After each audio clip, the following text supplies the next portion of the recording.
Alright,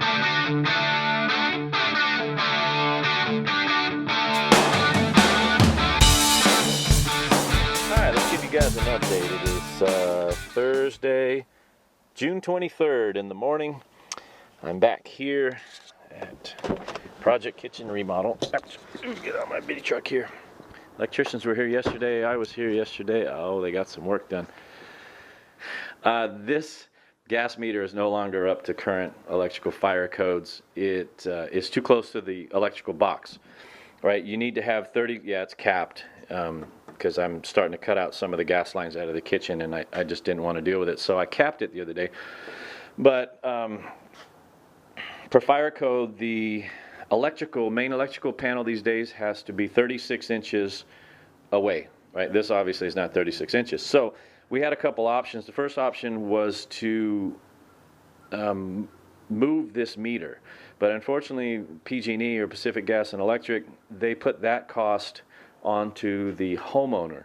And we had a guy from PG&E come out, and he was quoting us between $6,000 to $7,000 to move that meter down the way here, right out of the way, and put it on the outside. $6,000 to $7,000, and there's a 6-month lead time for the move, for the crew that does that move. And 6 months, man, forget about it. That's just too long to wait. And then the other problem would be, I got to fix that gate. The other problem would be then you've got a meter sticking out here in your walkway, right? So you're always running into it. There's a gas meter, the gas line, feed line in, right? Just to move it 36 inches that way, they'd have to retrench all the way out to the street, and $6,000 to $7,000, that's redonkulous. So the other option, since we're doing the roof and everything, look at them, these guys are awesome, was to move the whole main meter, right? And the electrician came up with that, and he's like, hey, we could just move this whole box if I build it, I being me. So this gives us a little more than 36 inches, but this is how it fit between the studs. This will be the main panel. This way also what I could do is then I can build it to conform to the clearance standards. You need a minimum of 15 inches on either side center meter in your little box, right? And then it cannot be any more than center of the meter can't be any more than 72 inches from the ground. So I built this box the other day. I cut it into the wall. I trimmed it out with stucco mold. The owner plans on having this vinyl siding removed, and we're gonna have a company come in. I guess he's got some guys, and they're gonna do this drive it / stucco look-alike stuff, right? I think we've talked about this. This isn't true concrete based stucco. It's over fiberglass, but that's fine. So this will all get stripped. This will get removed. Looks like the boys got the main panel installed yesterday. I wasn't here yesterday because I wanted to give them some room to work. There's the ground wire. I wanted to give them room to work. I didn't need to be in the way. 125 amps is our main service. I got to build a door. I think I'm going to build the door tomorrow, Friday. I mean, it doesn't need to be built right now. They have the weatherhead installed, which is awesome. You'll see 8 inches underneath the weatherhead. That ceramic post there is the strain relief. Back in the day, in the 50s, when they built this house, they used to use these 4x4 posts as a strain relief. Well, the problem is the wood would deteriorate. You've always got tension pulling on this post that way, so then it would always create leaks. You can see it's had a few repairs, the black mastic going up there, so that's all going to get deleted. Hey, since we're running a new roof on here anyway, this is all a non-issue. So this was pennies by comparison, compared to $6,000 or $7,000 to move this, and then this is all going to be done right. We're not dealing with any of this old crap. The thing that does have to happen is the PG&E has to come out and do drop line. I would turn the camera around and show you the slack, but it would look you right in the sun. So I'm not going to do that. But there's not enough slack in the line to bring it over here, have proper strain relief, proper slack in the line for wind, and still be able to hook up. So it's a $75 charge for PG&E to come out and put a new drop line in. 75 versus $7,000, yeah, I think that's a wiener. So let's go inside and take a peeky. Yeah, buddy. This is 3/4 ply, 2x4, 2x4. I ran a header Is that header overkill? Hell yeah, that header is overkill. But you know what? I had 2x10 left over from the header I built in the kitchen, which actually required a 2x10. So it was here. It was on site. The owner had already bought it, so I might as well use it. So I did the old double up with the 3/8 sandwiches, ran a header so I could move this one stud. I put a backer board on here for the boys. This is the sub panel. The power, I believe, is going to drop in through the top. I'm not sure why I built this all to specs, right? Here's my specs on this piece of cardboard that the electrician went over with me on how he wanted all this configured. So I cane figured it. I cane figured that exactly how he wanted it cane figured. So, and of course, you know me, I came in with a belt sander and I rounded all these edges because I could totally see myself cracking my head on a sharp corner. So we did that. Like I said, sub panel, that's pretty awesome. But the boys found it necessary. I was so nice not to damage the sheetrock when I was doing that header replacement, and then the Sparkies come in and do this. But, oh, I laugh, whatever. So what I'm going to do today is I'm going to pull the rest of the ceiling down. They actually have an issue with this skylight, so we're removing the skylight anyway.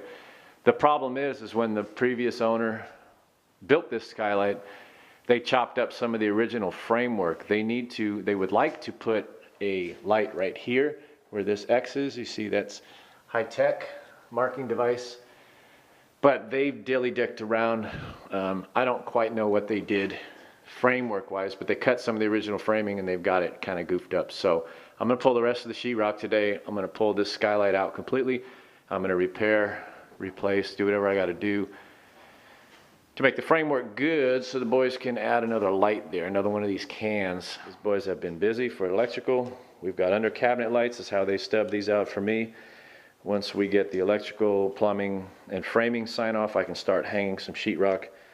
And quite honestly, I don't mind. There's no room. I mean, look at that. The way the roof tapers down, there's no way that they could have got their little fella in there to do that and have it properly stapled off. Yeah, buddy.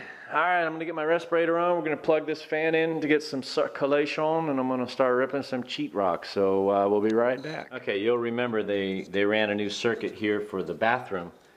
While they were in here poking around, I just made that sign so I don't forget this. I need to show the plumber. Take a look at what's going on the pipe here. And judging by the green on the copper, this has been leaking for a while. But there's a tiny little pinhole leak right there where that green dot is. Yeah. Why would that leak mid-ship like that? This plumbing is probably 1950. I suspect this is the original copper. So it's 65, 66 years old. But yeah, right where that green dot is, there's a leak. So the plumber, see, look at the water. And like I said, that's been dripping for a while because everything's kind of green down here. It's not anything we did. Yep, we'll get the plumber in there to fix that. I got sheetrock to tear off. Why do I keep finding reasons to pick up the camera? All right, I'll be right back. That's just nasty. So that actually came down easier than I had expected. I mean, it's all gravity, right? You get in there with my 36-inch persuading device there. I don't even need a ladder. I could just sit here and just start coming along the studs. And shit drops, and the panels start dropping down pretty quickly. Gross decon on the floor. I got to come through and vacuum and really do a better cleanup here in a minute. I got a few more nails to pull out of the ceiling. But this is the stupid stuff people that don't know what they're doing do. There, I'm not talking over the fan. I hadn't planned on pulling the entire ceiling. Subconsciously, I was hoping the electricians would be able to do their work without me pulling this thing down because I hate pulling ceilings because they're a mess. But look, there's just no room. There's just no room. This is there's a valley here. Remember I was telling you about a skylight? This diagonal 2x6 here is the valley for the roof. In reality, the appropriate center for this would be right here for a skylight, where we happen to have some water lines. We happen to have a strong back. Yeah, and we got the poop pipe there, remember? So they would have to be like right here. where we have all this going on. Oh, and a gas line. I'm gonna kick the fan on, put my respirator back on, pull apart this thing, do some things, pull some more nails, and I'll be right back. So that's how the repair work worked out. If you're hearing a fan up in there, you see that light in the ceiling or in the roof line? That is a attic vent fan that has a thermostatic control on it. It's a nice toasty day today. I think it's in the high 70s. It may even be cracking 80 right about now, but framing work. This is how this figured out. Had to call the Sparkies to verify where they were putting the fifth and final light box. He said in the bay just to the left of the reefer. Refrigerator's here. That's the edge of the cab. That's a 9 3/4 inch cabinet. That's a little guy. Anyway, so that puts us right here. So I was sure to put my two sistered up tubifers on the outside of that bay. Sectioned in this piece here. I had to cut back a little bit on that side to get a square end. This end I couldn't do much about because it's right under the strong back, and I didn't want to cut this one back any farther with the water lines. So it doesn't fit as snug as I would like it. You see there's a little bit of gap on the top there, but it is what it is, what it'll be tomorrow, so it'll be fine. Sectioned a piece in there, basically as filler. There's not a whole lot of structure to that. Just a little bit, but not much. Sistered the other one, I came 14 inches past the seam. Typically you come about 12 inches past the seam, but if 12 is good, 14 is better. And then I made sure the tubifer was over the top plate by about a ½ inch. There's just sheetrock on the other side, so it really didn't make any sense to go much farther than the top plate. And then on this one, I don't think I really needed to do anything. I don't think, with that notch. If I got an inspector that was kind of a ween, he might say something about that. But I figure I'm here, I got the air all fired up, the nailer's out. What the heck is another 49-inch piece of tubifer? And it goes again just past the top sill there, the top plate, excuse me. Just past the top plate, it goes well past what would be considered. I saw this little skunky, that's not wormwood or anything, I don't know what that is. It's just kind of a weird soft grain, so I went past that quite a bit. But that's how that sorts out. And that, my friends, is that. Strike the set, call it a wrap. Gotta go, gotta run. See you!